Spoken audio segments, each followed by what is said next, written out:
All right, so as you know, and you're probably watching this video, you probably have a pair of the new Jumpman jacks that just released. This shoe is currently reselling in my size 12, for around 400 bucks, which is very good resale value. And other smaller sizes are really hovering around that like 350 mark. I'm looking at my prices on Goat or Alias, which is Goat's selling app. I'm not using StockX right now because StockX at the time of this recording is running a 24-hour no seller fee promo, which is definitely going to affect the prices on these. So anyways, that's what they're going for on Goat.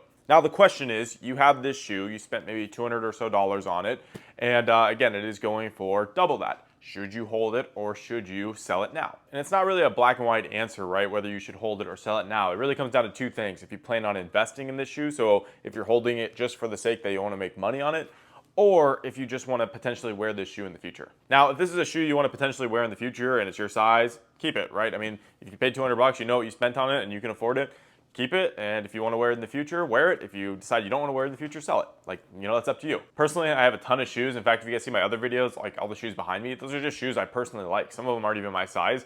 I just like having them on my shelf as a display to kind of remind me where I'm at, and it's cool. So if that's you, obviously just keep the shoe. But if you're someone who's wondering, Caden, I don't have this shoe in my size, or I just want to make money off it, should I sell it now or should I wait? And in my opinion, this shoe's not going to go up much more than where it's at currently. So again, $400 for a size 12. This shoe is just, it's a good looking shoe, don't get me wrong, and the quality's good on it. But I have the Travis Scott Air Trainers, and I have a bunch of them. And you can buy those for like 150 bucks in any size, and that shoe is almost better than these, and it's very, very similar. Besides that point though, here's the reason why I never recommend investing into shoes unless you personally really like the pair. Again, this shoe's at 400 bucks right now. By the time Christmas comes, I bet it's going to drop another $25. Like, that's just my estimation, and that's why I'm going to sell these, right after this video. But with that being said, let's say best case scenario, you were in it for 200 bucks, right? It's worth 400, so you could sell it right now, and let's say you could get $400 in cash.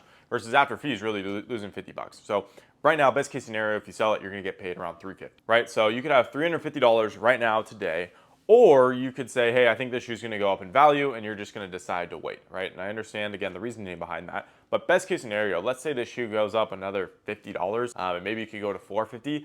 I really never see this shoe going to 500. I just don't see that happening, at least anytime in the near future. Like anytime in the next year, I don't see it going to 500 bucks. But let's say best case scenario. Let's say best case scenario, it goes up another $100. So now instead of having 350, you have 450 a year from now. That's only about a 30% ROI, and you had to wait a year to get it. And on top of that, you're not even 100% sure if it's going to do that, right? So in my opinion, that's pretty risky because you're letting the market decide what's going to happen. Versus if you acquire skills like sales and marketing, you can find tons of other shoes that can make you money that would be a better investment than this. So a different example would be if you sold those, you got $350 in cash today, you can go and buy other shoes like these bricks. So these KDs, I actually doubled my money on this shoe. I'll show on the screen what I paid for it and then what I sold it for. Or I got really, really close to doubling my money on this shoe.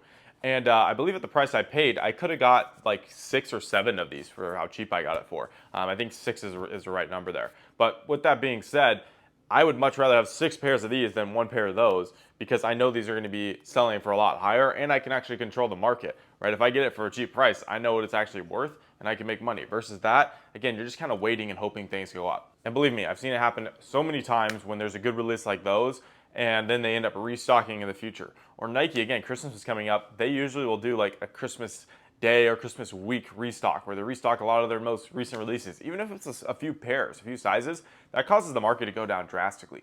And that can happen to any single one of the pairs that you're wearing. So yeah, that's my opinion on whether you should hold or sell them. Again, really cool shoe, I like it. But with the profit where it's at right now, where you can practically double your money, I'd take the money and run. So let me know in the comments down below what you're gonna be doing with your pair, if you're gonna hold them or sell them. But in my opinion, take the cash. It's better to have the capital now that you can go and reinvest it into other pairs. And again, that's just for financial sake. So if you like the shoe, keep it obviously, right? And this video doesn't really apply to you. If you guys want more free reselling resources and tools, make sure you guys join my reselling accelerator down below in the comments. It's completely free to join. You get access to a bunch of really cool tools. And on top of that, if you complete our challenge, which is selling 3 shoes in your first 30 days of joining, you get a free month inside of our paid group, which is awesome. So thank you guys for watching this video. I'll catch you in the next one. Peace.